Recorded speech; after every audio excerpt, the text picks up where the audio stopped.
sido esclava de este juego por casi 4 años, y todo gracias a una región que aún no ha salido. Natlan está a punto de cambiarlo todo, y les puedo asegurar que ninguno de nosotros está preparado para lo que se viene. Buenas gente, soy Micaela, soy consumidora de Dendro local y he estado investigando sobre Natlan desde el 2021. No es broma. Así que he recopilado gran parte de esta información para poder traérselas en un video. La realidad es que no hay mucha información acerca de esta región dentro del juego, pero como habrán visto la duración en este video, entenderán que esto no fue un obstáculo para mí debido a lo obsesionada que estoy con la región. Para empezar, necesito dar unas cuantas aclaraciones. Primero, que este video lleva meses en desarrollo y el guión se ha modificado demasiadas veces en los últimos meses. Aún así, hice lo posible por reducirlo. Spoiler, no funcionó. Y esto está publicándose en la segunda mitad de junio del 2024, unos meses antes de la salida de Natlan. Justo ahora, lo único que tenemos disponible es un teaser con 4 Pokémones. Disclaimer. Terminé de editar esto y salió este teaser. Entonces habrá unas cuantas inconsistencias en el video. Afortunadamente este tráiler no desmiente casi nada de lo que he dicho, pero tampoco lo corrobora. Así que este video sigue siendo relativamente válido, con excepción de las apariencias de la Arconte y algunos detalles acerca de esta, que veré más en profundidad en otro video. Si veo leaks en comentarios, hay tabla. Segundo, posiblemente no lo habrán notado, pero este video se encuentra disponible en 2 idiomas, inglés y español, por lo que en caso de poner texto en la pantalla este aparecerá en ambos idiomas, a menos que las palabras sean casi iguales. Tercero, yo, Micaela, soy mexicana, mis padres son mexicanos, nací en México y desafortunadamente sigo viviendo en este país. Esta es una aclaración, principalmente para los de habla inglesa, porque no queremos que anglosajones me vengan a intentar corregir sobre mi propia cultura. Ya los vi. Por último, he decidido crear un pequeño semáforo para mis teorías, con el propósito de dividir mejor la información y evitar malentendidos. Aparecerá un circulito con el color y número correspondiente en la esquina superior derecha, así que si tienen dudas de qué tan serio es lo que estoy diciendo, solo necesitan mirar ahí, para saber si son hechos canónicos, datos implicados, mas no dichos de forma explícita, por lo que podrían cambiar en algún momento, teorías relativamente serias y sustentadas, teorías fumadas y muy poco posibles que me saquen mis noches menos psicóticas, o micaladas, chistes y quejas hacia Venti. En caso de que se pregunten por qué tiene un número además del color, es para que también sea distinguible para las personas daltónicas. Dicho todo esto, empecemos por lo más básico de Natlan, siendo su propio nombre.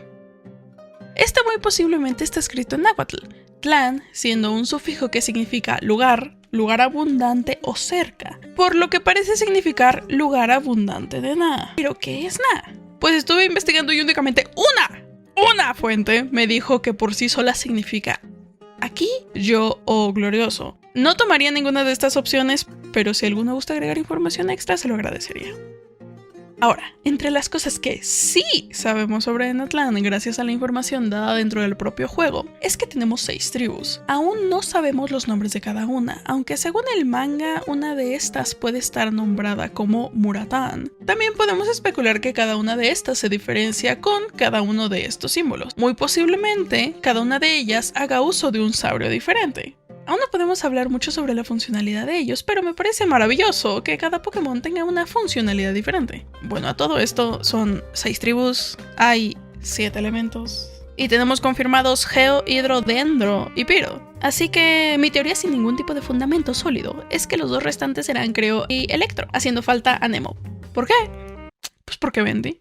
Si bien, en este tráiler es que se confirma lo de las tribus, en realidad esta no es información nueva, ya que se sabe de esto desde hace aproximadamente 1 año. Con la salida de las segundas armas del pase de batalla tenemos al Garrote del Debate, el cual habla precisamente sobre Natlan y sus tribus.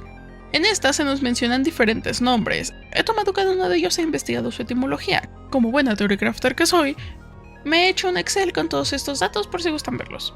Gracias a esto y otros detalles que iré mencionando es que podemos inferir que el centro de inspiración de la región serán algunas tribus del continente americano, centradas en el tiempo antes de la conquista española y junto a algunas tribus africanas. Sin embargo, a pesar de haber hecho mi investigación, la realidad es que la información puede llegar a ser confusa y no puedo estar segura de que lo que me están diciendo es verídico, por lo que en este video no hablaré a profundidad de las tribus africanas. Pero si alguien gusta aportar de nuevo con información al respecto en comentarios, estaría maravilloso y genial.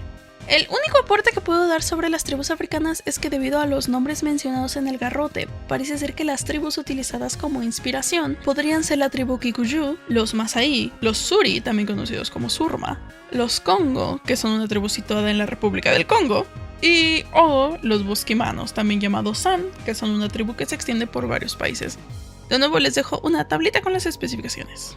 Por el lado contrario, para hablar de las tribus sudamericanas sí que me explayaré, ya que ese es mi punto de expertise. Mentiras, hice el mejor trabajo que pude, pero si hay detalles incorrectos, pido que me apoyen corrigiéndome en comentarios. Hablaré de esto en mayor profundidad en algunos minutos, pero de momento puedo decirles que estoy 100% segura, puedo firmárselos, de que la base cultural central de Natlan es la cultura maya, mientras que las otras dos culturas más grandes tomadas como inspiración serán la mexica e inca. Me veo en la necesidad de hacer un pequeño paréntesis. Los mexicas posiblemente todos ustedes los conocen como aztecas. No voy a explayarme en por qué, pero por cuestiones históricas y personales el término que usaré será mexicas. Al final son la misma cosa. Claramente, ustedes son libres de decirles como se les dé la gana, porque como me dijo un sabio alguna vez, no haga drama por culturas muertas. Si bien estas tres culturas posiblemente sean el foco principal, eso no significa que no pueda haber guiños a otras. La que creo que sí se mencionará en algún punto serán los olmecas, que fue la primera gran civilización de Mesoamérica. Pero aparte de sus esculturas, no hay mucha información 100% confiable, ya que ellos mismos se encargaron de destruirse. De ahí, en mis más grandes delirios, me gustaría ver pedazos de los toltecas, tlaxcaltecas y mixtecas. Aunque estaría genial ver cosas sobre culturas que existen hasta la actualidad, como los quechuas, mapuches, guaraníes y los nativos americanos. Es imposible explicarlas a todas, ya que son docenas de culturas y no sabemos si estarán o no incluidas hasta dentro de algunos meses. Aunque hay varias cosas que todas estas tienen en común, entre ellas está el color. Hasta el día de hoy, afortunadamente se conservan algunos murales, así como los códices mexicas, que, como no, están regados por todo el mundo, menos en México. En fin, museos, ¿verdad, Inglaterra? La vestimenta de todas estas culturas contiene una gran cantidad de tonalidades, materiales y formas, algo que se ha transformado hasta la actualidad.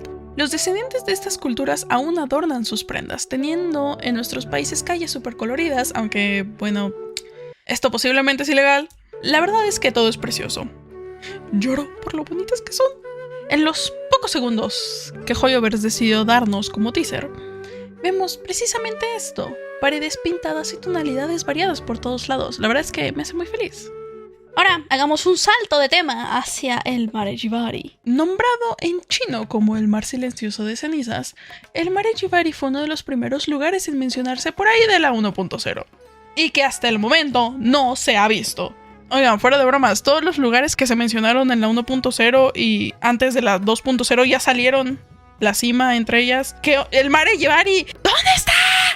En fin, sabemos que este está situado muy cerca del desierto, y este es descrito así: un páramo interminable cubierto de cenizas en el que nunca sopla el viento. Los sueños de muchos aventureros experimentados terminaron aquí, y también los periplos de muchos viajeros. Este es un lugar inhabitable, tierra de nadie y región inexplorada debido a lo peligroso que es. Este lugar terminó así gracias a Tenoch, posiblemente en algún ciclo samsara pasado. ¿Pero ustedes recuerdan el por qué nos mencionan al Mare Jibari tan pronto en el juego? Esto es debido a Barca, el actual líder de los Caballeros de Favonius y a quien está supliendo Jin justo ahora. Se fue una expedición junto a otros miembros de los Caballeros, entre ellos el propio Mika. Pausa publicitaria para enseñar a mi Mika físico, miren lo que bonito. También se pasa el abismo, sí. Además de esto, hay otra razón de su mención, y esto es gracias al único, inigualable y verdadero Arconte Piro, Bennett. Ya vamos a empezar con las teorías. Hablemos sobre una de las teorías más antiguas de todo Genshin, Bennett siendo originario de Natlan. Como ustedes posiblemente no recordarán, él es huérfano. Fue encontrado en medio del Mare Jibari por algunos aventureros de Mondstadt quienes decidieron adoptarlo. Este hecho no confirma que Bennett sea de Natlan. Mucha gente de diversas regiones pasa por este barrio, pero sí que es una pista. Se dice que la razón de su mala suerte es porque su suerte de toda su vida se acabó al sobrevivir al Mare Jibari cuando era un bebé.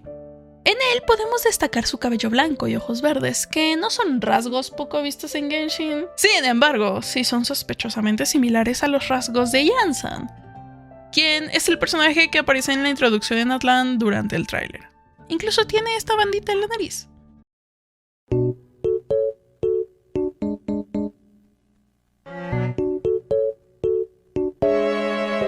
Esto puede parecer poco importante, pero recientemente volvieron a mencionar a Bennett y crear un evento centrado en él en Fontaine. O sea, ¿cómo? ¿Por qué? Esto me parece demasiado sospechoso.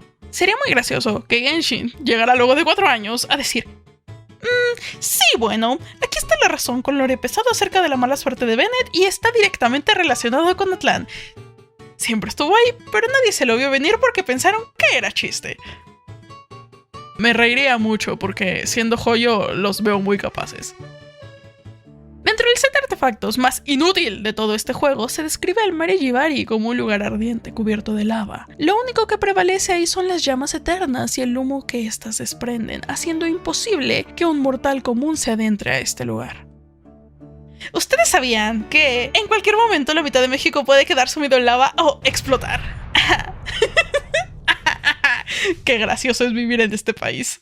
Tenemos al Popocatépetl, uno de los volcanes activos que fácilmente entra en el top 5 volcanes más peligrosos del mundo. Y cada 3 años nos hace creer que va a reventar. Para luego decir: jaja, era bait. Pero como buenos latinos, cuando eso pasa hacemos memes mientras esperamos no morir. El Popocatépetl es el segundo volcán más alto de todo el continente americano. El primero es el Pico de Orizaba, también situado en México. Pero si tengo que pensar en uno para inspirar al Mare Jibari sería Popocatépetl-san, debido a que el Pico de Orizaba no es un volcán activo. Dentro de Sudamérica hay muchísimos volcanes, pero entre otros que siguen activos podemos destacar al Nevado de Ruiz en Colombia, el Cotopaxi en Ecuador. En África tenemos al Nyiragongo, situado en la República del Congo. Mientras que el volcán más grande del mundo es llamado Kilimanjaro y se encuentra en Tanzania, en África. Este está formado por 3 volcanes inactivos, el Shira, Mawenzi y el Kibo. Y como si no pudiéramos ser quemados vivos, además en la zona marcada con rojo, se encuentra lo que llamamos el Cinturón de Fuego, una serie de volcanes en toda esta zona. Para ser específica, 452 volcanes. Y aproximadamente 75% de estos están activos. ¡Me encanta! Mucho volcán. Pero con toda esta información no debería sorprender que Natlan sea la nación del fuego. Y menos aún que el que es nombrado como el lugar más peligroso de Teyvat se encuentre aquí. En los lugares donde hay volcanes activos es también donde hay aguas termales, porque, volcán caliente. Generalmente estas aguas termales se utilizan como atractivo turístico, y estas dos cosas parecen también estar presentes en Atlan. La verdad, todo esto sí que parece información completamente irrelevante. Pero les juro que después será importante y pues tampoco hay más información. Soporten. Saben, es gracioso pensar que las aguas termales fue la primera pieza de información acerca de Natlan, la cual fue dada a conocer en la 2.0 junto a la salida de Inazuma. También fue el único diálogo mencionando Natlan hasta la salida de Fontaine. Me parece ridículo haber sobrevivido 756 días únicamente con este diálogo. ¿Cómo no me volví loca? ¡No te entiendo, Micaela del pasado! Vamos a lo que es mi pieza favorita de información sobre Natlan, la Arconte. En realidad, la segunda Arconte en ser revelada, por decirlo de alguna manera, no fue Zhongli, fue Murata. El primero fue Venti. Evidentemente fue Venti. No, eso no lo pongas, no puedo decir groserías. Viajemos al 2018. En noviembre 23 fue lanzado a Canvas, en Webtoon, el cómic de Genshin. El prólogo de este es protagonizado por Vanessa, una habitante de Natlan, y Venti. Este cuenta la historia de cómo Vanessa se convirtió en la caballera diente de león y ascendió a Celestia. Dentro de estos paneles, específicamente en la página 43, es que se menciona al Arconte Piro como Murata, al menos en casi todos los idiomas. Aquí hay una situación. Esta página del manga en chino, japonés y español no mencionan el nombre Murata, sino que en chino y en japonés dice Dios del Fuego. En español se tradujo como Dama del Fuego. Todo esto está comprobado por profesores de chino y japonés, pero más relevante, Google Translate. Lo que creo que sucedió es lo siguiente. Este manga fue lanzado a Webtoon en noviembre del 2018. Sin embargo, fue publicado en Bilibili mucho antes. Casi un año antes, si no mal recuerdo. Posiblemente cuando fue publicado en chino aún no se decidía el nombre del arconte, pero al lanzar la versión global ya lo tenían decidido como Murata. Muy posiblemente la versión japonesa y al español fueron traducidas directamente del chino, por lo que se quedó sin este nombre. Al final es algo irrelevante, pero lo menciono para evitar confusiones por si lo buscan. Entre otras confusiones se menciona la palabra Muratán. Entonces, aclaro, Murata es el arconte, Muratán es la tribu gente de pueblo de Veneza. Los Muratán son también apodados como los hijos de Murata. Son la misma palabra, supongo que tiene sentido. Anyways, lo relevante aquí es su nombre. Llegó mi parte favorita de este video. Es momento de el amor de mi vida, la razón de mi existencia, dueña de mi alma, mi corazón y todas mis posiciones. Himeko, o por su nombre completo en Honkai Impact, Himeko Murata. Esta es la razón por la que me niego, me rehúso, rechazo la idea de que el arconte no sea Himeko. Literalmente, hacen uso del mismo nombre. Para todos los nuevos, hola, me presento, soy Micaela. En YouTube me conocen por hacer teorías, en Twitter por llorar y en Twitch por simpear personajes pelirrojos y pintar patos. He estado ahorrando para Murata por años y dirán, Micaela, esas no son tantas protogemas como para que digas años. No, hasta que te das cuenta de que tengo a medio Fontaine. He comprado los paquetes de cristales solo para guardarlos y usarlos en Himeko. Me he rehusado a gastar el polvo por si me hace falta e incluso dejé de reclamar los logros en caso de que entre en desesperación. Todo por Himeko. Y al crew de Natlan, pero eso es secundario. Solo para aclarar, nunca he usado cristales en el gacha, solamente para skins. Ustedes no saben lo que es enamorarte de Himeko, jugar Honkai Impact, coleccionar a todas las Himekos disponibles y luego ver cómo se muere. Afortunadamente en esta rail sigue viva y más le vale continuar así o ir a incendiar las oficinas de Hoyo. Pero hay un pequeño problema con si el arconte Piro es o no Himeko. Y es que sabemos que 5 de las 7 arcontes originales perecieron antes del inicio de nuestro viaje. Tenemos dos opciones. Primero, Murata es la segunda arconte, por lo que ella no sería parte de los 7 originales. O la segunda, que Murata es la arconte Piro original, por lo que actualmente está muerta, en coma, incapacitada o algo similar, y alguien más está en el puesto de arconte. Ustedes pueden elegir cualquiera de las dos opciones, pero personalmente estoy 100% segura de que Murata está muerta. Tanto así que tengo un sorteo en Twitter. Si no tengo razón con esto, entonces sortearé un arconte Piro. Ahí está el tweet en el comentario fijado, por si gustan. Hablemos de los hipostasis. Estos son, de alguna forma, una representación de los arcontes. El Anemo, Piro y Electro son hipostasis corroídos. Puedes ver la fragmentación en ellos, ya que Venti, Zhongli y Ei llevan mucho tiempo vivos. En Inazuma hay una hipostasis Electro desactivado, posiblemente representa a Makoto, mientras que el Dendro también está corroído, pero al finalizar la batalla este se revitaliza, tal como Rukan de Bata al pasar a ser Tajida. Por otro lado, el Hydro se ve muy brillante, no tiene marcas de corrosión. Esto porque Fogalors es un arconte joven. E incluso me atrevería a decir que su centro parece vacío. Les dejo ese datazo ahí, ustedes hagan lo que quieran con eso. ¿A todo esto dónde está el hipostasis de Geria? Viéndolos a todos ellos es que llegamos a Ajin, el hipostasis Piro, que sí que tiene marcas de corrosión, pero no son ni de cerca similares a los de los 3 primeros mencionados. Aún tiene color y no es oscuro, pero tampoco está impecable como el Crío e Hydro. Lo que me hace creer que la actual arconte no es tan longeva como Zhongli o Venti, pero tampoco tan joven como Fogalors. Me atrevería a decir que la actual arconte tiene poco más de 1000 años. Micaela, pero no dijiste que Veneza vivió hace 1000 años y según tú, Murata está muerta, pero ahora dices que la actual arconte tiene más de 1 milenio. ¿Cómo es posible este suceso? Aquí va la explicación, y es que Veneza no sabe lo que significa Muratán ni quién es Murata. Es Venti quien se lo tiene que explicar, por lo que la línea temporal iría algo así. Recuerden que esto me lo estoy inventando y no es canónico hasta que Hoyo diga lo contrario. Murata gana el derecho a la gnosis durante la Guerra de los Arcontes. Por alguna razón, antes de cumplir 1700 años en su puesto como arconte, se marca un Himeko y muere. Luego otra divinidad toma su lugar y durante su gobierno es que el pueblo de Veneza es llevado a Mondstadt. Aquí es donde Venti se encuentra a Veneza y vemos el prólogo. Lo demás es historia. Hay otras 2 opciones que por la información disponible veo muy improbable, pero igualmente las mencionaré. Siendo que tras la muerte del arconte original, Natlan se quedase sin gobernante y hasta el momento continúe así. Lo que no me hace sentido, considerando lo que le pasó a Caenria. o un caso similar a Sumeru, y es que el arconte no solo no se muestre, sino que directamente esconda su existencia, haciendo pensar a sus ciudadanos que son una nación sin dios. Lo cual dudo mucho, considerando que ella es la diosa de la guerra y, bueno, están en guerra. Pero entonces, si no es Himeko, ¿quién es la arconte actual? Es imposible saberlo, pero de cualquier forma daré mi opinión al respecto. Hasta el momento, todos los arcontes tienen la característica de ser variaciones de personajes de juegos anteriores de Hoyo. Pero Focalors no se parece... Aguanta, espérate. El ser una variación no tiene por qué tener un parecido única y exclusivamente físico. Pueden ser similares en apariencia, personalidad, historia, características o varias de ellas al mismo tiempo. Venti es Wendy, Zhongli es Welt, la Raiden Shogun es Mei, Nahida es Teresa y Focalors es Sinmal de Honkai Gakuen.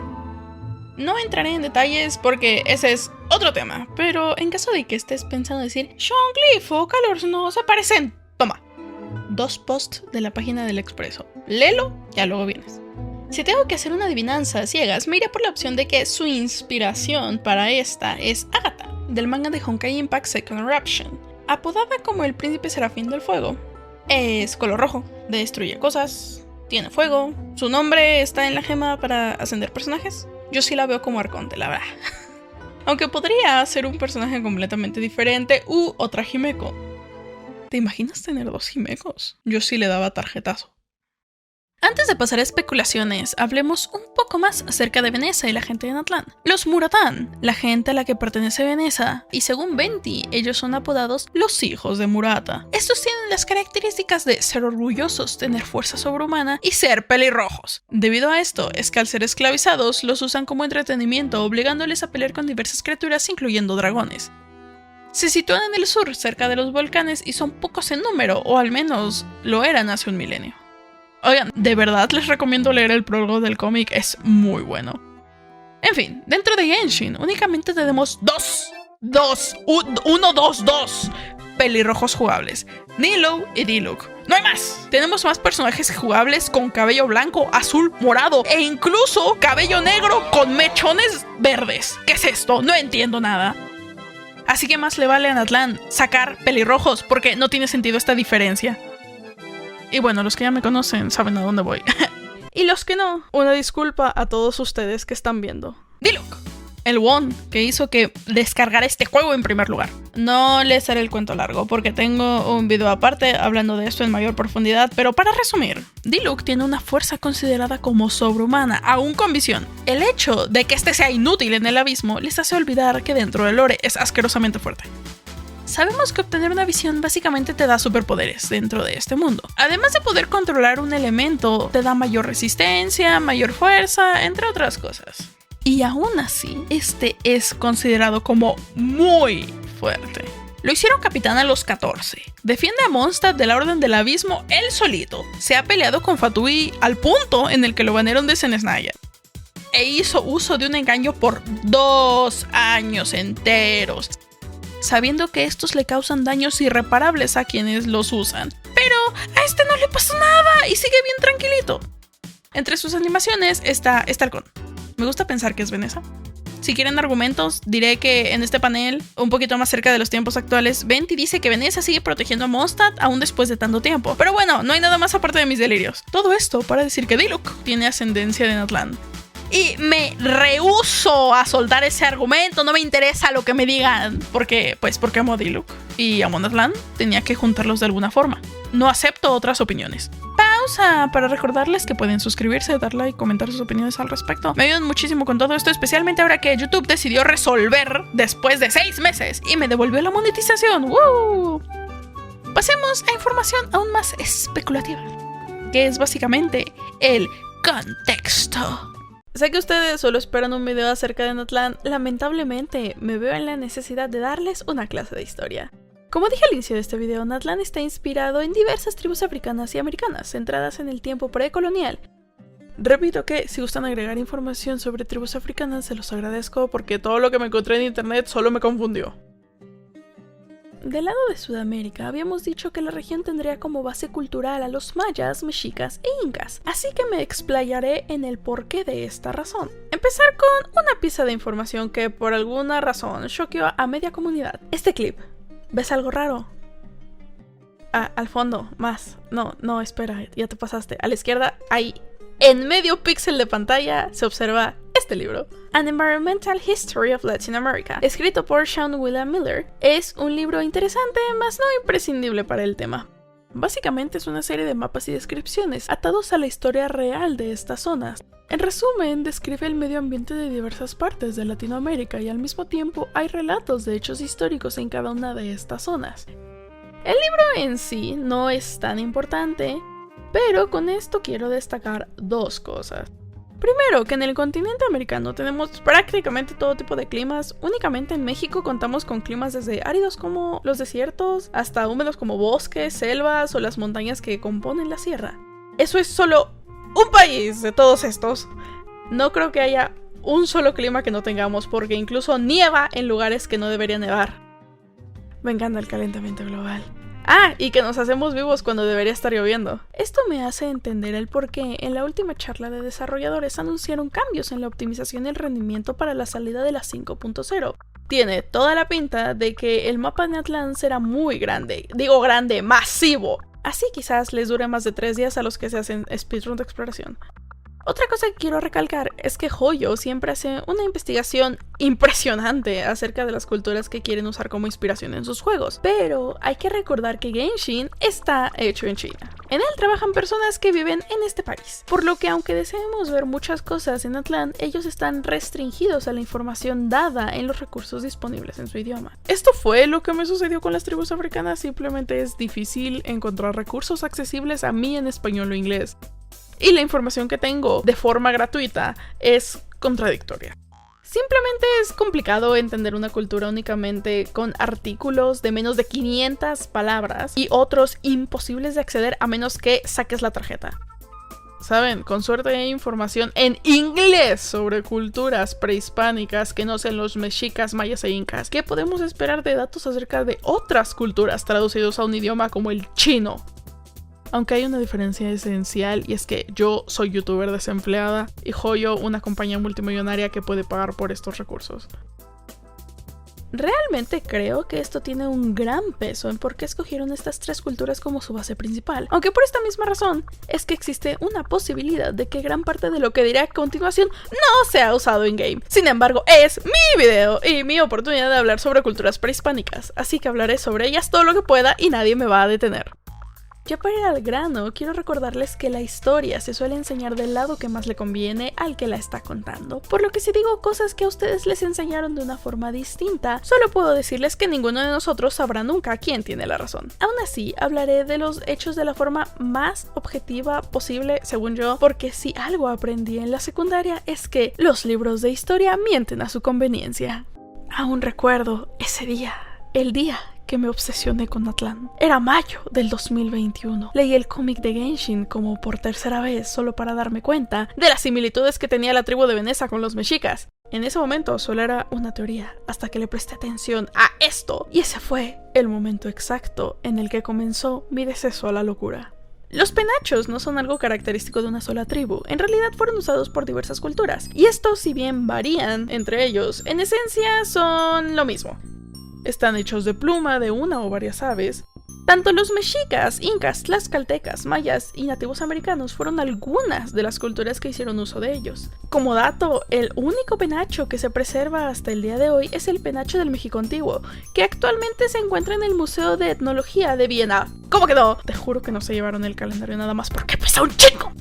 Esto sucede con muchas culturas, al haber existido en los mismos tiempos, en los mismos lugares y haber compartido el mismo espacio, así como interactuado entre ellas, estas comparten diversas características, pero es innegable que algunas son reconocidas por dichas características más que otras, como el uso de la piedra volcánica para los molcajetes y otros artículos, o el uso de la obsidiana para el armamento por parte de los mexicas. Y bueno, si ustedes creían que la clase de historia había terminado, ni siquiera he empezado. Muy tarde para ustedes. Empecemos por aquí. Voy a hacer un ultra mega resumen de todo. pero si lo creen necesario pueden agregar información extra en los comentarios. Como mencioné al inicio, los mexicas son mejor conocidos por todo el mundo como aztecas. Su imperio se extendía por toda esta zona, pero su capital, Tenochtitlán, se encontraba muy cerca de lo que actualmente es la capital de México. Esta era una ciudad flotante, se construyó encima de un lago y yo ruego porque Natlán sea así. Digo, todas las demás ciudades están rodeadas de agua. ¿Por qué Natlán no? Tienen la inspiración perfecta. Por favor, mi joyo. En México se cree que ellos eran el imperio más importante de toda Mesoamérica por sus recursos, pero principalmente por su fuerza militar, la cual necesito destacar porque Natlán es la nación de la guerra. Cerca del palacio se encontraba una armería con diversos objetos usados en batalla, como los escudos llamados chimali o los macahuitl, que eran un tipo de masa. Si me lo preguntan, es muy similar, si no es que igual al garrote del diálogo. Además, en su descripción, el garrote menciona tener incrustaciones de obsidiana, un material característico de los mexicas, y además, esta arma fue usada por Tenochtitlán, no sé, como que es muy obvio.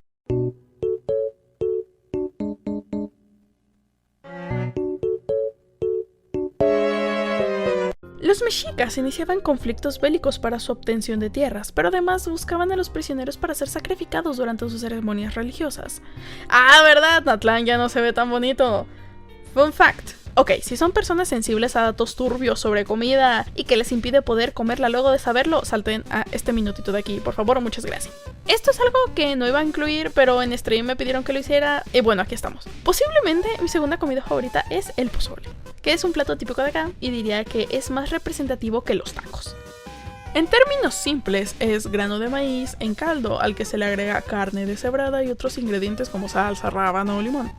Bueno, se dice que antes de la colonización, este era un plato preparado durante las ceremonias como ofrenda a los dioses, hecho a base de agua, maíz y carne humana. Luego los colonizadores llegaron y dijeron, yo no le entro a esas cosas, toma un pollo.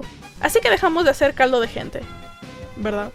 Me imagino a Capitano bien tranquilísimo llegando a colonizar Natlán y ¡pam! Lo hacen pozole. Si bien los mexicas eran una cultura sangrienta, por decir poco, no eran seres sin alma que solo buscaban la muerte, a pesar de que tenían un muro de cráneos.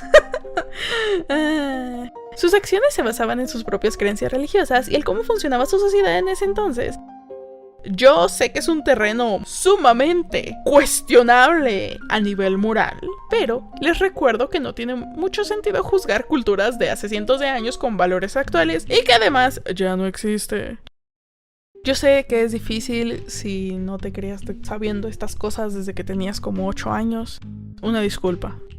O sea, no me parece normal matar gente, pero sí me parece normal saber que mataban gente. No sé si sea buena idea incluir esto en el video. En fin, la vida es una. Ya lo dije. Ellos hacían uso del náhuatl como su lengua materna. Aunque era un idioma de muchas otras culturas, este lenguaje es el que se usa como base para el nombre de Natlán. Esto era lo que inicialmente me hacía pensar que la base cultural central serían los mexicas, pero no. Ah, cierto, como otro detalle extra, estas runas de acá parecen ser grecas mexicas o grecas mayas. También se pueden confundir con griegas, así que sí, tómenlo ahí como ustedes quieran. Y antes de que el inteligente de turno venga a decir, sí, pero ¿por qué siempre son a México para hablar de LATAM? Permítanme recordarles sus clases de geografía. Pasemos a los incas. Ya de entrada, este terreno me parece muy similar a Machu Picchu, aunque parece tener una mayor similitud a los tepuyes venezolanos. Los incas se situaron en toda esta zona, lo que actualmente sería terreno de Chile, Argentina, Bolivia, Ecuador, parte de Colombia y principalmente Perú. Machu Picchu, una de las 7 maravillas del mundo, se encuentra precisamente aquí. ¡Puta, qué rica! Esta fue posiblemente la cultura precolombina más grande de Mesoamérica, si no es que fueron las más grandes en toda América durante un buen tiempo. Posiblemente hayan visto la inspiración inca que usaron en la película de Las locuras del emperador, gran película, o la película esta rara live action de Dora la exploradora, la vi como 4 veces, en fin. He de aclarar que el hecho de que se inspiren no significa que sea una buena representación. A ellos se les conoce por el uso del oro y hay decenas de objetos creados únicamente con este material que aún existen hasta el día de hoy y afortunadamente siguen en Perú. ¡Vamos! Ellos hacían uso del quechua como su lengua y tenían un gran sistema de caminos, túneles, puentes y carreteras. Algunos de estos se conservan hasta el día de hoy. Estos caminos se hicieron debido a que su lugar de asentamiento no contaba con tantos recursos como agua. Digo, es puro monte. Mientras buscaba imágenes, no me percaté de la inmensidad hasta que vi la gente y ¡oh, la bestia!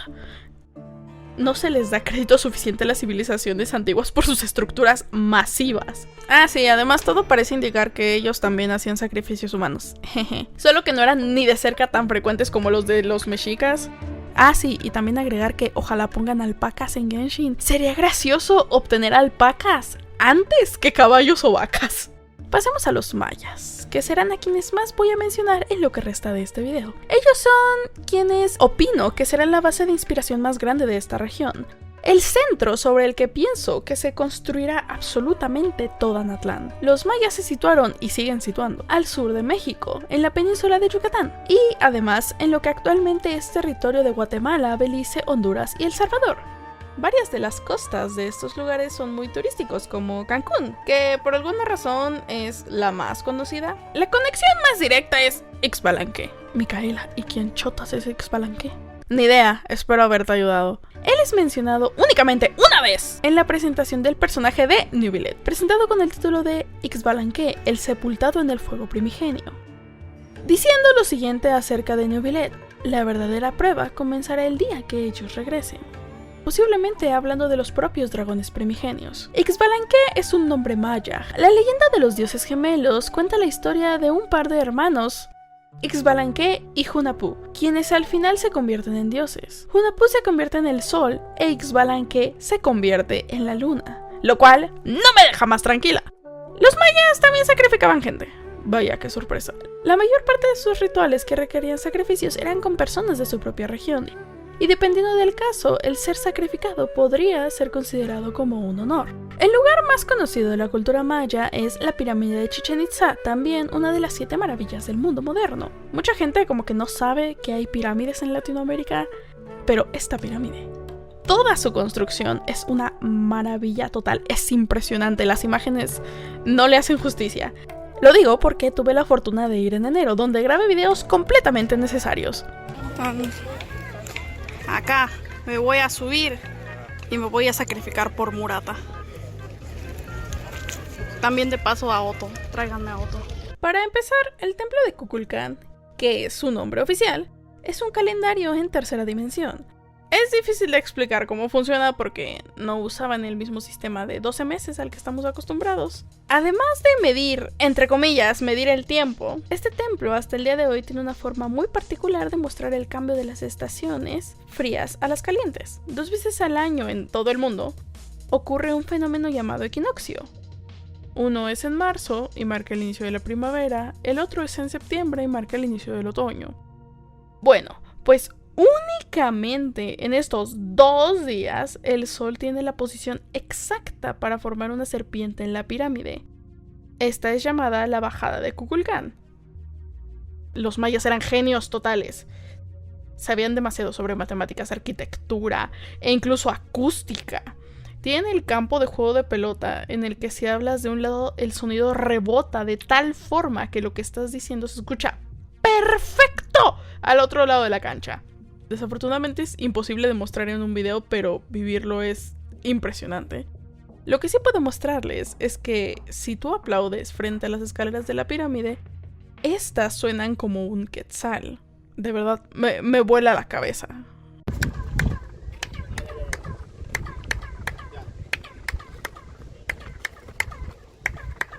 Además de todos estos conocimientos, y regresando al punto de los equinoccios, los mayas estaban muy interesados en algo en específico: el cielo. Eran astrónomos impresionantes. Gracias a sus observaciones es que crearon algunos de los calendarios más exactos, al menos en esos tiempos, usando como referencia los ciclos de la luna. Junto a esto, observaban algo que nos interesa más para el tema: las estrellas. Creo que se dan cuenta de que tengo las expectativas muy altas para Natlán. Pero con todo esto puedo apostar a que dentro de esta región se hablará del cielo, o más importante, del cielo falso, incluso quizás de las propias constelaciones. También espero, aunque en menor medida que el tema del cielo falso, es que hablen de las 3 hermanas lunas y del sol, al que también se le ha dado algo de importancia últimamente. Luego está Vanessa, quien ascendió a Celestia. Los últimos 2 años del juego se ha hablado mucho de descendidos, pero no se ha tocado el tema de los ascendidos. Gente que tras obtener una visión y por sus cualidades ascendió a Celestia. Según el ventilador, también son conocidos como Genshin. En efecto, Vanessa siempre fue el Genshin Impact, literalmente. Incluso podría meter ahí la especulación de que la actual Arconte Piro sea una de dichos ascendidos. ¡Ya! ¡Háblenme, Celestia! ¡Venti! ¡Me llevan a que me trajo! Los mexicas tienen el Templo del Sol y el Templo de la Luna, que existen hasta la actualidad en Teotihuacán. Y hablando de pirámides, como dato extra, la pirámide más grande del mundo se encuentra en México, que es la pirámide de Quetzalcóatl, situada específicamente en Cholula, Puebla. Sí, es esta. No me equivoqué de imagen. Parece un cerro, ¿no? ¿Dónde está la pirámide? Hace más de 500 años sucedió cierto acontecimiento en el que un italiano llamado Cristóbal Colón, con la financiación del Imperio Español, llegó a tierras en ese momento desconocidas para los europeos, dando así lugar a la colonización. Españoles y europeos en general que estén viendo esto, no es en contra de ustedes, pero sí en contra de las acciones de las monarquías de sus países hace 500 años. Estamos bien contigo, pero no contigo. Los españoles, al descubrir los recursos del continente latinoamericano, decidieron que se los querían llevar, pero además, al ser tierra nueva, se quisieron adueñar de ella. Para esto se les unieron también los ingleses, franceses, portugueses e incluso italianos. Conquistar la tierra fue de todo menos pacífico, como hemos visto en la historia mundial. Así que, además de matar gente, imponer un gobierno y llevarse recursos, también decidieron imponer su propia religión y cultura, erradicando la que había. Ejemplos hay muchos, pero el más impresionante es el de la pirámide de Cholula. Al no poder destruir la pirámide por lo masiva que es, decidieron cubrirla por completo de tierra y en la parte más alta construir una iglesia. Ya no puedes visitar esta iglesia debido a que se destruyó en el temblor del 2017, pero todavía puedes visitar la pirámide. Justicia poética. Aquí mismo en Cholula, regresando al punto de imponer su religión, se construyeron 283 iglesias católicas únicamente en esta zona. Así fue como destruyeron templos, se llevaron reliquias, destruyeron otras. Así fue como muchos de los registros de diversas culturas de todo el continente americano fueron olvidadas al no tener ni una sola prueba de que alguna vez existieron. La cultura mexica es una cultura muerta, pero su historia se preserva de alguna forma a través de relatos, ruinas y murales que los colonizadores no encontraron, que por ende no fueron destruidos, además de códices, que son estos de acá. Como pueden observar, muchos de ellos están incompletos. Sin embargo, actualmente conocemos información sobre ellos debido a que hace cientos de años los frailes franciscanos hicieron registros de la información que los nativos les transmitían de forma oral, ya que la mayoría de las culturas transmitían sus conocimientos de forma generacional. A pesar de esto, diversas deidades de la cultura mexica son conocidas como Quetzalcóatl, aunque sea en su forma waifu. En Honkai Impact, Tlaloc, un dios mexica, es una bestia del mar de Cuanta. Si me preguntan a mí, este set de artefactos es completamente basado en la cultura mexica, principalmente por el molcajete, pero más que nada por la tiara, que esta es una corona tlatoani. Los tlatoani es como se les llamaba a los gobernantes del pueblo mexica. En cuanto a los incas, estos no guardaron registros escritos de su historia. La única razón por la que existe Machu Picchu es porque está tan arriba en las montañas que no fue encontrada hasta 1902. Y dada a conocer al mundo en 1911. Aclarando que los incas sí que fueron colonizados, pero específicamente Machu Picchu no fue encontrado posiblemente porque lo abandonaron antes o durante la llegada de los europeos. De aquí es de donde se preservan muchas reliquias, que afortunadamente siguen en Perú. ¡Vamos! La civilización con mayor cantidad de registros preservados es la maya. Hay demasiados descendientes mayas que hasta el día de hoy se encargan de preservar su cultura y compartirla al mundo. Pero más importante, su libro sagrado existe hasta el día de hoy y ha sido traducido a diversos idiomas. Este es el Popol Vuh. Si de algún lado tienen que agarrar mitología para referenciarla o relatos para usar como inspiración, definitivamente serán de aquí. ¿Y cómo estoy tan segura? Pues porque ya lo han hecho. En Honkai Impact tenemos a Kukulkan como una bestia del mar de Cuanta, Y en Honkai Gakuen también tenemos a Kukulkan, así como mención a Yumkax, que son dioses mencionados en el Popol Vuh. Paréntesis, ¿saben cómo los dioses griegos y romanos tienen diferentes nombres dependiendo de qué mitología hables? Pero al final son lo mismo, como Poseidón es Neptuno, Ares es Plutón y Zeus ¡Júpiter! Bueno, pues algo similar sucede con los dioses mexicas y mayas. Aclarar que no son exactamente los mismos dioses, pero varios tienen descripciones muy similares, por no decir iguales. El mayor ejemplo es precisamente Kukulkan, conocido por los mexicas como Quetzalcóatl. ¿A que no sabían de qué estaba hablando hasta este momento? Me parece muy curioso que en Honkai decidieran nombrarlo como Kukulkan y no Quetzalcóatl, siendo que este nombre es miles de veces más conocido. No me quejo, por el contrario, creo que aquí se nota la investigación. Viendo que al final son varias culturas, quizás algunos tengan un poco de miedo con cómo es que van a mezclar estos elementos de las culturas mesoamericanas y africanas. Cuando salió Sumeru, vi algunas discusiones respecto a este tema. Y puede que yo sea bastante optimista, pero estoy bastante tranquila respecto a Anatlan. Primero porque son 6 tribus. Hay una diferencia marcada desde ese punto y lo más lógico es pensar que usarán una cultura como inspiración para cada tribu. La segunda razón es porque estas comparten diversos elementos entre ellas, por lo que es más sencillo. Y la tercera es porque esto ya ha sucedido. Durante los tiempos de la colonización, los europeos trajeron consigo gente de África. Así es como en todo el continente, pero principalmente el centro y sur, se llenó de personas de diferentes etnias y diferentes culturas. Con el paso del tiempo y junto a la imposición de una nueva cultura para erradicar la anterior, inevitablemente todos los elementos de culturas que se pudieron preservar se fusionaron. Y actualmente nosotros como latinos somos un licuado de diversos elementos que transformamos para convertirlos en nuestros. No puedo hablar mucho de otros países porque desconozco exactamente cómo fue el proceso de colonización en cada país. Y si me confundo con la información de mi país, imagínense con la de otros. Pero en México podemos empezar con la comida. Las tortillas son algo que traemos desde los mexicas o antes de eso, pero por ejemplo, el trompo de pastor, que es el taco más común, al menos en el centro de México, viene de el cómo se cocina la carne para los kebabs. Chiles como el jalapeño, serrano o habanero sí que se originaron en México. Sin embargo, hay variantes de el habanero, por ejemplo, que parecen proceder de África y que actualmente se usan en algunos platillos. Algunos elementos de la música también se mezclaron, pero los más obvios son algunas tradiciones como las corridas de toros que vienen de España y se terminaron quedando también como parte de la cultura mexicana. Algunos vestuarios mexicanos tienen similitudes bastante evidentes con vestuarios españoles, entre ellos el mariachi, o los solanes, el volumen e incluso los zapatos.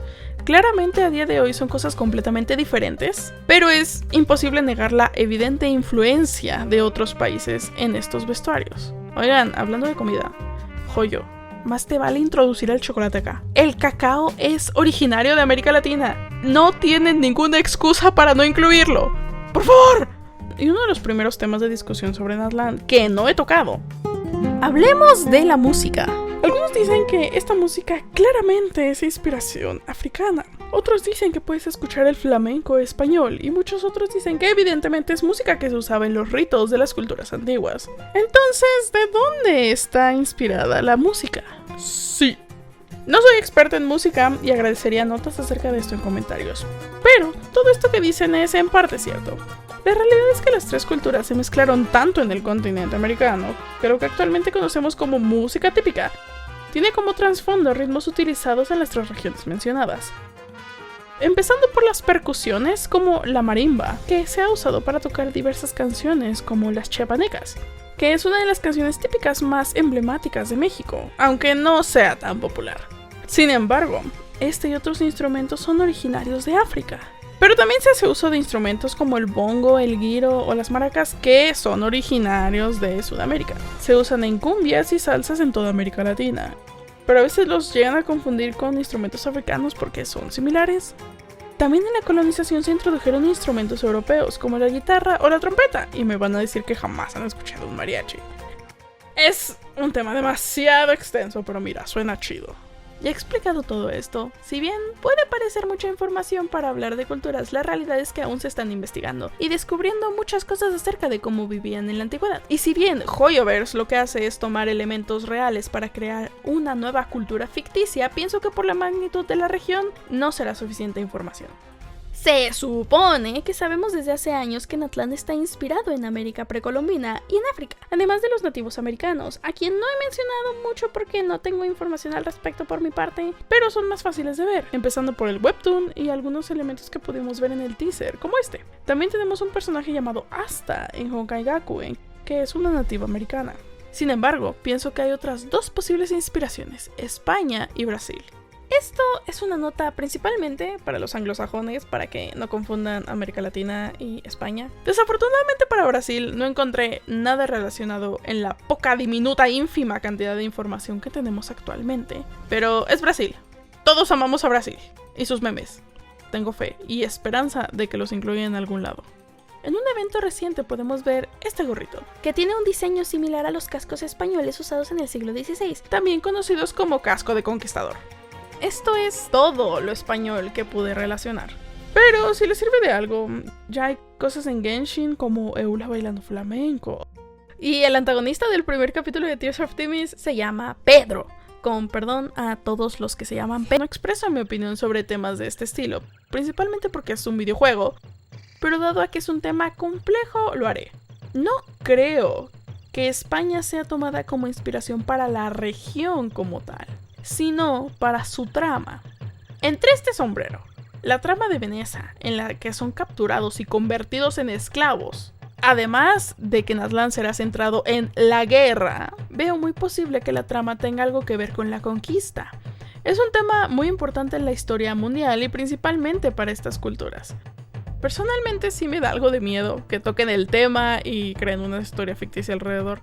Pero por otro lado, realmente creo que puede ser muy interesante. No son los primeros ni serán los últimos en hablar de esto. Yendo a cosas que sí que me emocionan mucho, vamos a los dragones. New Villette y el Tears of Timis nos ha confirmado que aquí hay dragones. Y ya hacía falta, porque se menciona su importancia desde antes de que siquiera saliera el juego, pero aún no han profundizado en ello. Quetzalcóatl / Kukulcán es descrito como una serpiente emplumada. Su nombre literalmente significa serpiente quetzal. Y si bien por definición no es un dragón, la realidad es que es exageradamente similar a cómo los chinos representan a sus propios dragones. Paréntesis histórico. Los dioses mayas y mexicas tienen similitudes con las mitologías nórdicas y lo que actualmente es China, por lo que varios historiadores creen que estos fueron los primeros en llegar al territorio del continente americano centenares de años antes que los españoles. No sé, lo único que quiero es una chica dragón pelirroja, mejor si se llama Himeko, gracias. Pero saben, llevamos casi 4 años de Genshin, hemos pasado por 5 de las 7 regiones sin contar Caenria. Fontaine empezó a dar respuestas y pistas acerca de muchas preguntas, pero Natlan tiene que ser el clímax de Genshin. Es lo único que queda antes de ir a Senisnaya con la Zaritza y los Fatui. Es que me parece increíble lo guardado que Hoyo tiene en Natlan. Ni un solo NPC de la región, lo cual supongo que tiene una razón de ser. Es que miren, Inazuma se supone que era una nación cerrada por el decreto, etcétera, etcétera.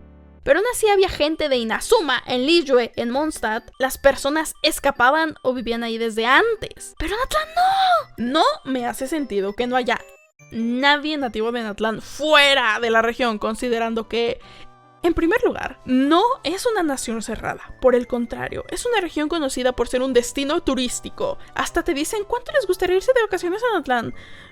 Por lo que se puede entrar y salir, tienen rutas de comercio y no es como que vivan aislados. Este compa, a diferencia de ti, jugador de gachas promedio, se consiguió una novia en Natlan. Entonces, ¿por qué no salen? Yo no lo entiendo. Por cómo funciona Teyvat, muy posiblemente tenga que ver con alguna clase de maldición otra vez. Pero ¿desde cuándo o cómo? Porque hace un milenio Venecia estaba bien tranquila. Yo te juro que donde tenga algo que ver con Bennett, me voy a...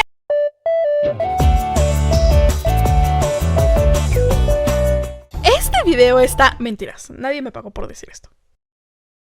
Pero el día sábado 31 de agosto se hará un evento presencial de Genshin celebrando la salida de Natlan. Es un evento de entrada libre, o sea que es gratis. Y es organizado por la Secretaría de Cultura de la Ciudad de México. Esto se llevará a cabo en Faro Azcapotzalco, saliendo del Metro del Rosario de 2 p.m. a 6 p.m, por si gustan ir. Habrá expositores, venta de merch, cosplayers, regalos y diversas dinámicas. Aclarar que esto es un evento no oficial y que yo no estoy envuelta en la organización. Simplemente me invitaron y me emociona mucho poder participar, por lo que comparto el evento por este medio. Hace un rato mencioné brevemente la Agatha Acnidus, el material de ascensión de personajes Pyro. Para este punto ya no debería ser sorpresa que las descripciones de cada una de estas gemas de alguna forma profetizan los hechos del juego. Estas en sus descripciones contienen diálogos, dichos por los propios arcontes de dicho elemento, y nos puede dar una idea, no muy clara la verdad, de los objetivos de cada uno. La Agatha Acnidus, traducida como deseo ardiente, tiene la siguiente descripción. Una peregrinación por un deseo. Una batalla para obtener reputación. Todo queda reducido a cenizas por un sueño. Si entre las cenizas queda ese deseo inicial, entonces él habrá logrado llegar a la verdad sobre... Sin embargo, recurrí a la ayuda de una de las miembros de la página del Expreso Astral para ayudarme a traducir este texto directamente desde el chino, a lo que su interpretación quedó algo así. Pero antes de poder hablar de qué dice la Agatha Acnidus en chino, tengo que dejar un par de cosas en claro. Lo primero de todo es que esto es una traducción de fans para fans.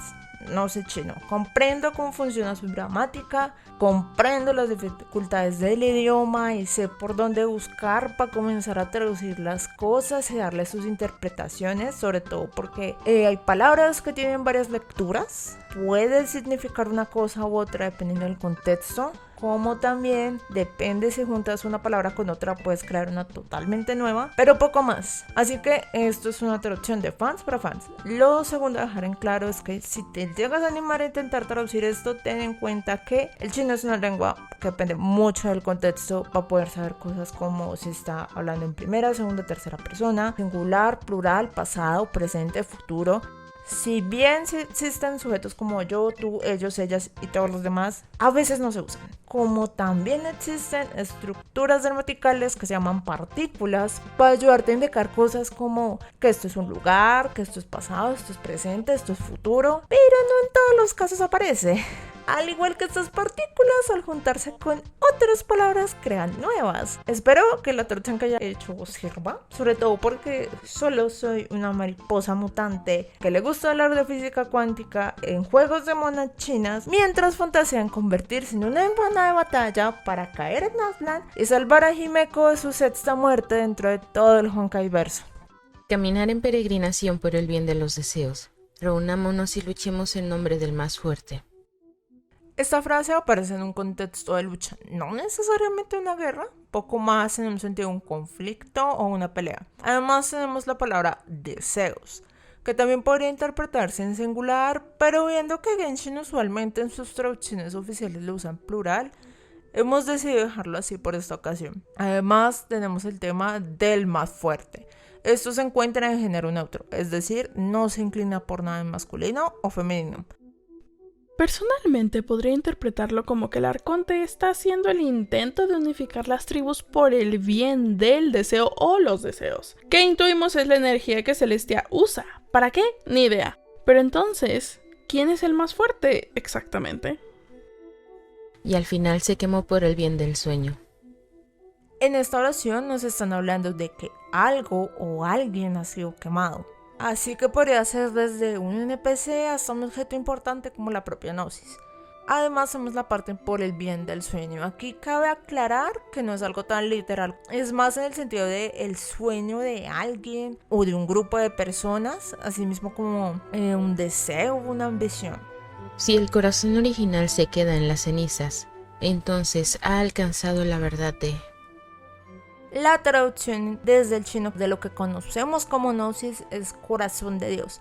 De hecho, ese es su nombre literal en chino. Así que este corazón original podría referirse precisamente a una Gnosis. Así como también hay que tener en cuenta que la palabra original la podemos sustituir por primario o el primero. Pero en caso en que lo estés pensando por caracteres que se están usando, no se está refiriendo a los soberanos primordiales.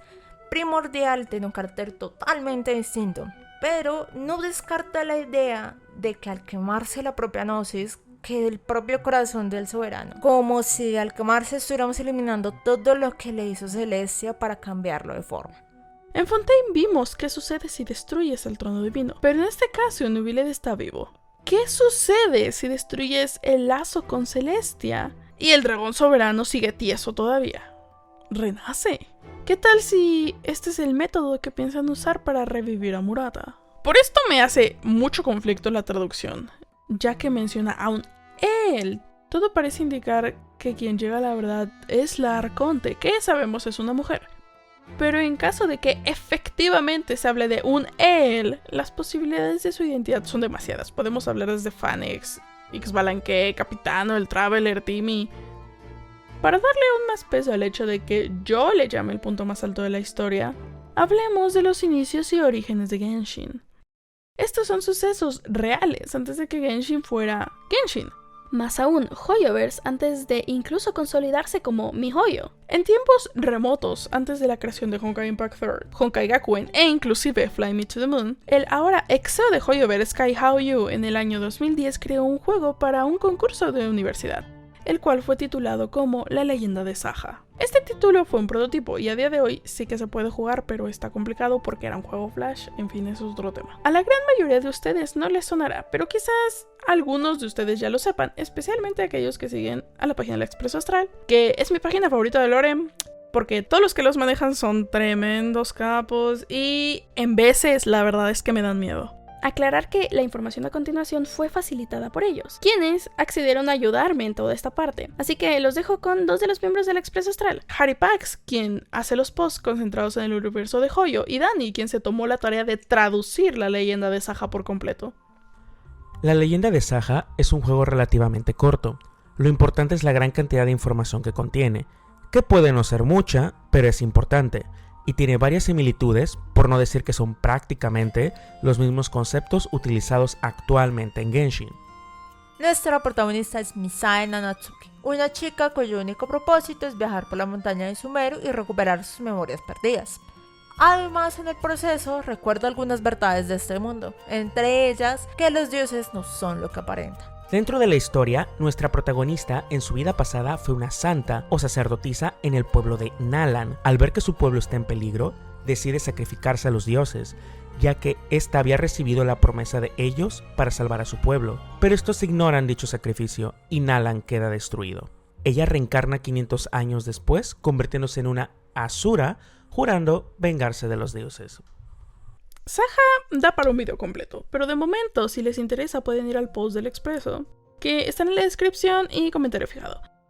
Mientras, centrémonos en lo que puede ser utilizado para Natlan. Ahora hablemos por un momento de Kai Hao-yu, el responsable de desarrollar la leyenda de Saha. En su momento llevaba un blog de desarrollo acerca del juego. En él podemos encontrar un dibujo conceptual de Misae, en el cual tiene un gran parecido a Himeko. Para ser más exactos, a Himeko Bar-Million-Isle, su Battle Suite más icónico de Honkai Impact. Y pues, ya hablamos de Himeko como inspiración para Murata. Pero vamos más allá, poniendo la idea de que el Arconte Piro está inspirada directamente en Nanatsuki. Aunque todo parece indicar que ella ha sido la inspiración de varios personajes que incluyen a Kiana, 7 de marzo e incluso Kiki. La cuestión de la reencarnación es un tema muy extenso dentro de Genshin y las bases de su mundo, pero en el teaser de Genshin y específicamente en la parte de Natlan se menciona este concepto de una forma explícita. La propia Nanatsuki reencarnó 4 veces y por lo que sabemos, Teyvat está actualmente en su 4º ciclo Samsara. La leyenda de Saha tiene 2 finales. Nanatsuki tiene que enfrentarse a la decisión de romper o no la barrera creada a partir de los deseos de la gente para matar a los dioses. Si la rompes, mueres y renaces 500 años después. Pero en caso de no hacerlo, decides sacrificarte, porque no te parece justo cumplir tu venganza a expensa de los deseos de todos. En Saha se explora el egoísmo de los dioses, en especial la mentira de su benevolencia y la ambición por el poder. Es así como Nanatsuki busca la verdad de sus intenciones y, orillada por el rencor que les tiene, decide vengarse. Al final de todo, la conclusión a la que ella misma llega es que está usando su poder para cumplir sus propios deseos, al igual como ellos hacen. No estoy segura de que usen esto último en Genshin, porque la información disponible nos lleva a otro lado. Sin embargo, lo que sí creo importante es la verdad de los dioses. Digo, hacen falta 2 naciones y Khaenri'ah. Es momento de conocer mucho más y en mis delirios espero que esto sea al menos mencionado. Mejor si es el tema principal, porque inclusive en la última misión del juego se nos vuelve a recalcar que Celestia no reacciona ante todo lo que está sucediendo, pero en algún punto deberá despertar. Y si bien esto sucedió hace un milenio, Vanessa menciona cómo ellos oraron a los dioses para que los salvaran, pero estos no la escucharon. Tal y como Misei no Natsuki se sacrifica, pero los dioses ignoran este hecho. Al explicar las culturas, hice hincapié en los sacrificios que cada una de estas realizaba, en donde algunas veces esto podía ser considerado el mayor honor. Esto es algo cultural, y si bien ya no se realiza nada de esto porque es ilegal y moralmente incorrecto, no sé, necesito que, si no son de México, me presten atención.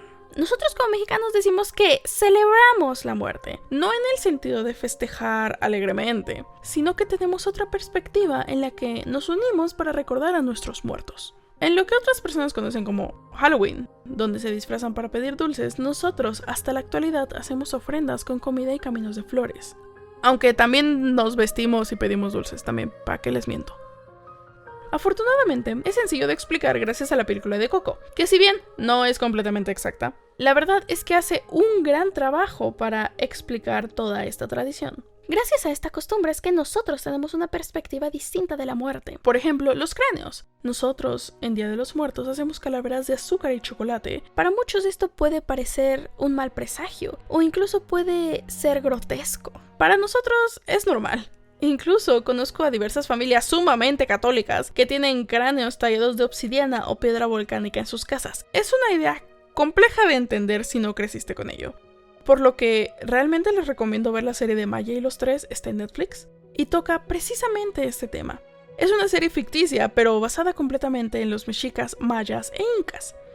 Además se mencionan dioses y puedes darte una idea bastante fantasiosa, pero al final una idea, de cómo eran las culturas. Ahora, si gustan entender nuestra idea actual de la muerte, vean El Libro de la Vida. Coco hace un buen trabajo mostrando la tradición del Día de los Muertos, pero hasta ahí. El Libro de la Vida pone énfasis en nuestra idea de la vida y la muerte de una forma maravillosa. Con estos 2 increíbles trabajos de Jorge R. Gutiérrez, posiblemente les sea más sencillo entender más que solo leyéndolo o escuchándolo de mí. Y solo para que sepan, no todos, pero sí la mayoría de mexicanos te dirán que El Libro de la Vida es mejor que Coco. Solo les digo, ahí, para que se lo anoten. Tomando en cuenta estas cosas, pienso que se tocará el tema de los sacrificios y quizás el de la muerte misma.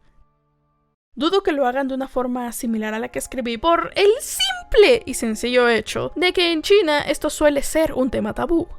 Tanto así que evitan el número 4 por tener una pronunciación similar a la palabra muerte en su idioma. Aparte de que la reencarnación como tal no es un tema tratado en estas culturas. Si morir sacrificado era un honor, ¿para qué querrías regresar a la vida? Pero el arco de Natlan es nombrado la incandescente Oda de la Resurrección. A diferencia de los demás arcontes, no sabemos cuál es la opinión de las personas acerca de su arconte, por lo que hay posibilidades en diversos extremos.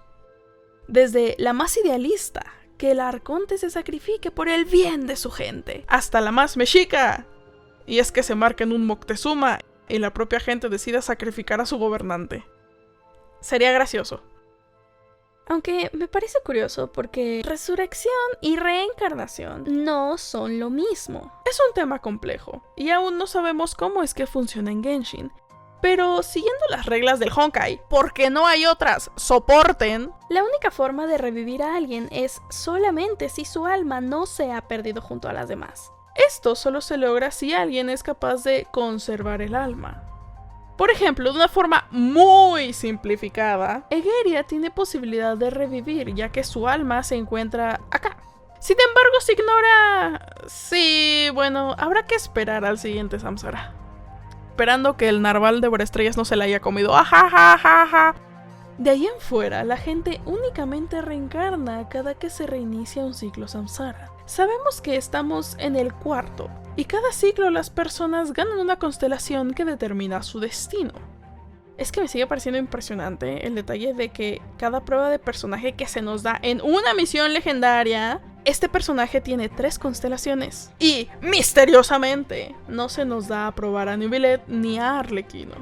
Arle es un tema aparte, pero Neuvillette es un dragón primordial, a quien las reglas de la reencarnación de los samsara no le funcionan de la misma forma. Por lo que sabemos, Apep ha vivido desde antes de la llegada de Phanes, ni idea de cuánto tiempo atrás. Pero uniendo lo que dice Casiodoro, Neuvillette reencarnó tras la muerte de Geria hace 500 años.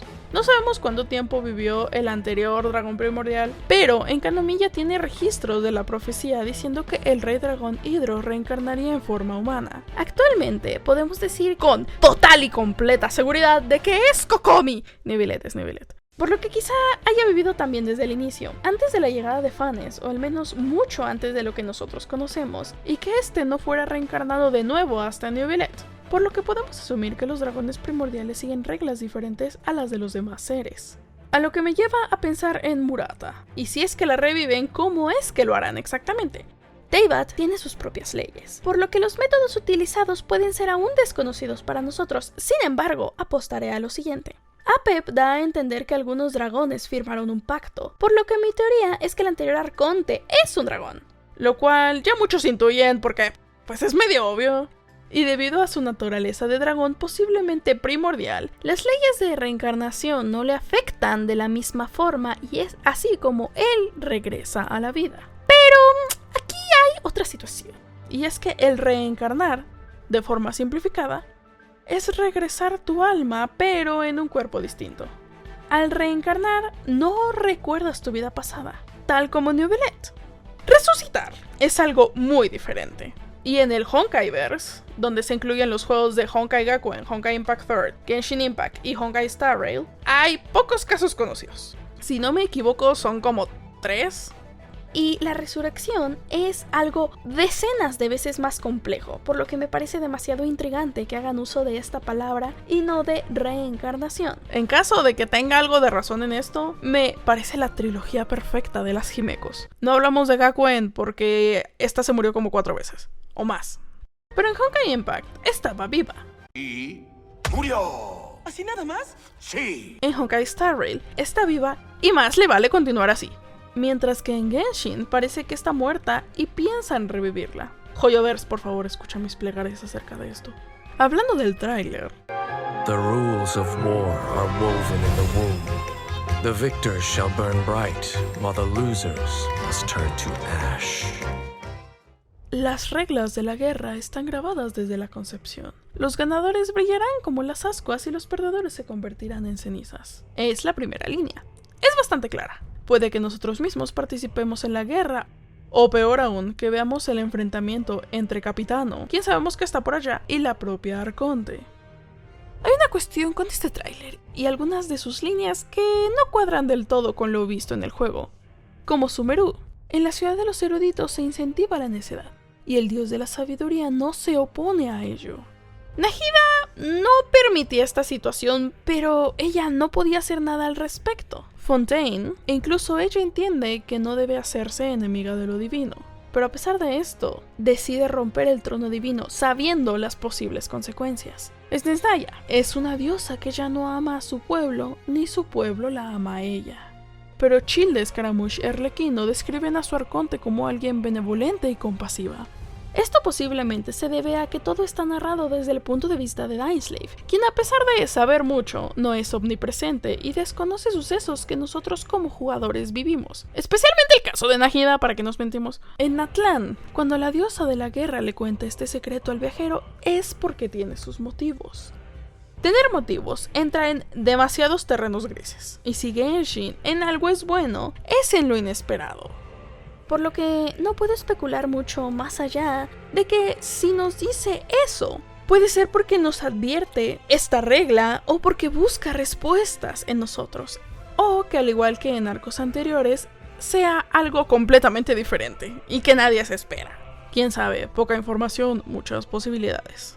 Estamos muy cerca del final de la primera parte de Genshin, por lo que esta región puede contener la mayor cantidad de información para así preparar todo para cuando vayamos con la Arconte Crío. Creo que no estamos procesando el hecho de que solo hace falta la Gnosis Piro para que los Fatui tengan 7 en su posesión. ¡Una falta! Resumiendo de lo que yo pienso que se podría hablar en Natlan. De los dragones primordiales, del cielo falso, las estrellas y las constelaciones, de los dioses y la inactividad de Celestia, la muerte y la resurrección, cómo es que funciona la reencarnación y los ascendidos. Bueno, este video está llegando a su fin. ¡Vamos, Mika Editora! ¡Se logró! ¡Sí! Así que resumiré el cómo creo que es la historia de Natlan, basado únicamente en mis propias especulaciones y teorías. Significa que no es canónico y que estoy delirando, gracias. Ya teniendo toda la información anterior, debería ser más sencillo de entender el por qué pienso que será así. Primero, Murata siendo un dragón hace un pacto con Celestia y se convierte en Arconte. Por alguna razón, posiblemente relacionada al sacrificio, Murata muere y una nueva divinidad toma su lugar. La tribu de Veneza, al ser nómada, salen de Natlan y décadas después son capturados por la aristocracia de Mondstadt y convertidos en esclavos. Veneza, con la ayuda de Venti, vence al dragón Ushra, convirtiéndose en la caballero Diente de León y tiempo después ascendiendo a Celestia. Un milenio después, nosotros llegamos a Teyvat, empezamos nuestro viaje y así es como, después de tanto, llegamos a Natlan. Al llegar a Natlan hay un enfrentamiento, posiblemente entre Capitano y la Arconte por la Gnosis. Como buen protagonista que eres, terminas envuelto en todo esto en contra de tu voluntad. Algo sucede, a lo que se decide traer de regreso a Murata, por lo que la reviven. Aprovechando la ocasión, me caso con ella. Y entre todo esto se desata la guerra o la unión de las 6 tribus. Por si se lo preguntan, sí, acabo de resubir mi video de 1 hora en 30 segundos. De nada. Realmente no puedo especular mucho más. Mentira, sí que puedo, pero ya son cosas con poco y nada de sentido. Pero con toda esta información estoy segura de que ustedes pueden apoyarse para poner en orden sus delirios y fumadas. Realmente estoy muy emocionada y estoy muy contenta de haber podido compartir mis teorías y conocimiento con ustedes. Estoy muy segura de que Natlan será maravillosa y no puedo esperar 2 meses. ¡No puedo! Permítanme agradecer principalmente a Dani y Haripax, quienes me apoyaron con información para esto. Así como a Vico por estos dibujitos de acá. Así como a Chetito, quien narró algunas de las descripciones en ambos idiomas, y a JJ por la increíble miniatura como siempre. Muchas gracias por su paciencia para la salida de este video, espero les haya gustado. No nos queda más que esperar a la salida de Natlan. Recuerden que pueden suscribirse, dar like y todas esas cosas. Gracias por ver, chao chao. Es el del trailer de Brodessley, ¿no? Aparte de mal padre es pendejo.